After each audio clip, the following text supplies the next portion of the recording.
बिस्मिल्लाहिर्रहमानिर्रहीम। अस्सलाम वालेकुम। आज हम डिस्कस करने जा रहे हैं एक्सेप्शन हैंडलिंग को।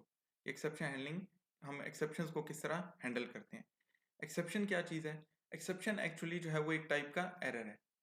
एक ऐसा एरर जो कभी कभी आपको आइडियली कुछ टाइप के एरर हैं जो बता देता है और कुछ टाइप के एरर हैं जो नहीं बताता। लेकिन जब आइडियली आपको नहीं बताता, अभी हम नेट बीन पे जाते हैं तो वो रेड लाइन हो जाती है, तो वो एरर वो बता रहा होता है कि इसको सेट कर दें या इसके अंदर कोई प्रॉब्लम है वो ठीक कर दें। तो वो तो है क्या, आपके पास सामने जो नज़र आ रहे हैं आइडियली बता रहे हैं, लेकिन कुछ एरर आपके पास रन टाइम पे आएंगे। तो रन टाइम पे जो एरर आते हैं वो होते हैं क्या, क्रिटिकल स्टेटमेंट की वजह से। फॉर एग्जांपल आप एक प्रोजेक्ट क्रिएट कर रहे हैं, प्रोजेक्ट क्रिएट किया आपने, आपको लगा कि इसके अंदर ये चीज़ें जो है वो प्रॉब्लम क्रिएट कर सकती हैं, ये क्रिटिकल स्टेटमेंट्स हैं। तो इनिशियली आपको नहीं पता चलेगा, लेकिन जब आपको फीडबैक मिलेगा, जैसे फॉर एग्जांपल आप देखते हैं कि बहुत सी आपके पास मोबाइल में ऐप इंस्टॉल हैं, जो कि क्या हो जाता है कि आपके ऊपर जैसे ही आप प्ले कर रहे होते हैं, गेम खेल रहे होते हैं या कोई भी एक एप्लीकेशन रन कर रहे हैं, तो आपको पॉपअप मैसेज आ जाता है, अनफॉर्चुनेटली ऐप हैज स्टॉप या ऐप हैज स्टॉप वर्किंग, या बिल्कुल बैक होके होम स्क्रीन पे चला जाता है आपका मोबाइल फोन। तो वो क्या होता है, आपकी ऐप क्रैश कर जाती है। वो ऐप कैश क्रैश क्यों कर रही है? वो इन्हीं एक्सेप्शंस की वजह से क्रैश कर जाती है, जो कि न्यू न्यू एक्सेप्शंस आ रही होती हैं, डेवलपर को भी नहीं पता होता। फिर वो क्या करते हैं, बीटा वर्जन जनरेट होता है या कुछ भी ऐसा प्रॉब्लम जो है वो आप बाकी सब्जेक्ट में सॉफ्टवेयर इंजीनियरिंग में पढ़ेंगे। तो ये कंसेप्ट क्या है एक्सेप्शन हैंडलिंग का, और ये किस तरह जो है वो आप इसको डिटेक्ट करेंगे कि ये क्रिटिकल स्टेटमेंट्स हैं। वो जो क्रिटिकल स्टेटमेंट्स हैं उनको डिटेक्ट करने के लिए आप नॉर्मली एक्सेप्शन हैंडलिंग यूज करते हैं। उन क्रिटिकल स्टेटमेंट से बचने के लिए आपका सिस्टम कहीं पे अगर वो वर्किंग नहीं भी हो रही तो सिस्टम क्रैश ना करे, उससे बचने के लिए हम क्या करते हैं, एक्सेप्शन हैंडलिंग जो है वो यूज करते हैं टेक्निक। फॉर एग्जांपल देखिए, अगर आप एक सिंपल, अगर मैं एक्सेप्शन हैंडलिंग की एग्जांपल लूं, तो आप किसी भी नंबर को डिवाइड कर रहे होते हैं, for example A divided by B कर रहे हैं और बी जीरो है, तो क्या होगा आंसर, इन्फिनिटी होगा, आपका क्रैश कर जाएगी ऐप। लेकिन ये आपको एरर आइडियली नहीं बताएगा कि ये इस तरह का एरर है। वो आप ऐप रन करेंगे देन एरर आ जाएगा और देन आपकी ऐप क्रैश कर जाएगी। इसी तरह के बहुत ज़्यादा एरर हैं जो कि टाइम बाय टाइम सामने आ रहे होते हैं किस डिफरेंट ऐप्स के अंदर। तो अब हम डिस्कस करते हैं एक्सेप्शन हैंडलिंग को।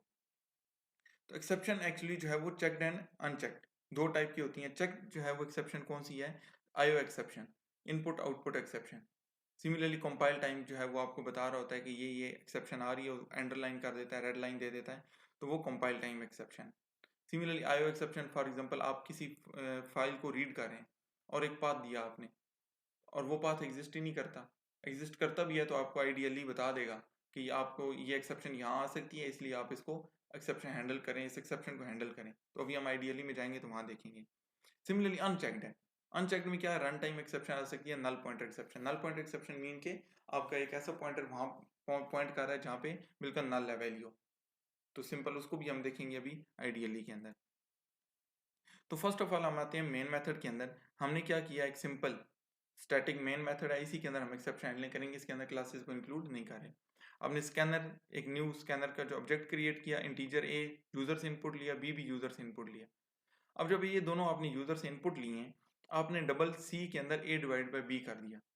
अब आपको लग रहा है कि ये स्टेटमेंट जो है आपके पास ये क्रिटिकल है, इसकी वजह से क्या हो सकता है, ऐप क्रैश कर सकती है। ऐप क्रैश कब करेगी, जब बी के अंदर यूजर जीरो एंटर कर देगा। जब वो जीरो एंटर कर देगा तो आपको तो नहीं पता उसने जीरो एंटर कर दिया, 1 2 3, वो आप इवन के अगर लिख भी देते हैं inter positive number greater than zero या कुछ भी इस तरह की स्टेटमेंट लिख भी देते हैं, देन भी यूजर अगर एंटर कर देता है तो क्या होगा ये, तो ये स्टेटमेंट जो है वो क्रिटिकल हो जाएगी। तो हम क्या करेंगे, एक सिंपल ट्राई ब्लॉक लगाएंगे। आपके पास एक ट्राई का ब्लॉक है, ट्राई एंड कैच का। ये क्या करता है, एक्सेप्शन हैंडलिंग के लिए यूज होता है। कैसे, आप इसको क्या करेंगे, सिंपल कॉपी करके इसके अंदर पेस्ट कर देंगे, तो अब सिक्योर हैं आप। अब डबल सी जैसी एक्सेप्शन आएगी तो कैच कौन करेगा, कैच करेगा अरिथमेटिक एक्सेप्शन। अब ये अरिथमेटिक एक्सेप्शन क्या है, ये इसकी एक्सेप्शन हैंडलिंग के अंदर एक्सेप्शन की एक टाइप है, अरिथमेटिक एक्सेप्शन। आप कैच कैसे करेंगे, सबसे पहले एक्सेप्शन का नेम, देन कोई भी ऑब्जेक्ट नेम उसका, आप जैसे वेरिएबल नेम रखते हैं यहाँ पे वही लिख दें, जैसे ई एक्स मैंने इसका नाम रखा है तो आप कुछ भी रख सकते हैं। एंड एस आउट हमने क्या किया, ई एक्स के अंदर एक मैसेज होता है गेट मैसेज, एक मेथड होता है। अब आपको पता है कि एक्स अगर इस क्लास का ऑब्जेक्ट है तो इसके अंदर एक गेट मैसेज मेथड है, तो वो मेथड क्या करेगा, आपको डिस्प्ले कर देगा एक्सेप्शन की एक प्रीसाइज सी डेफिनेशन कि क्यों एक्सेप्शन आई है। ऐप क्रैश नहीं करेगी, सिंपल मैसेज डिस्प्ले होगा। सिमिलरली अगर आप एक एरे क्रिएट करते हैं, एरे क्रिएट किया हमने सिंपल 0 से 9 तक। अब एरे के अंदर भी एक्सेप्शन आ सकती है। अब ये हमने एरे क्रिएट की और आप क्या कर रहे हैं, इंट वैल्यू इक्वल टू अरे ऑफ आई। अब आई के अंदर अगर 0 से 9 तक अगर कोई वैल्यू है देन तो वेल एंड गुड, फिर तो कोई एरर नहीं है, फिर कोई प्रॉब्लम नहीं है। लेकिन ये क्रिटिकल स्टेटमेंट है, ये स्टेटमेंट क्रिटिकल है। तो ये स्टेटमेंट क्रिटिकल इसलिए है कि हो सकता है आई के अंदर वो 10 से ज्यादा वैल्यू आ जाए या आई की वैल्यू बढ़ जाए। तो फिर क्या होगा, फिर इंडेक्स आउट ऑफ बाउंड हो जाएगा।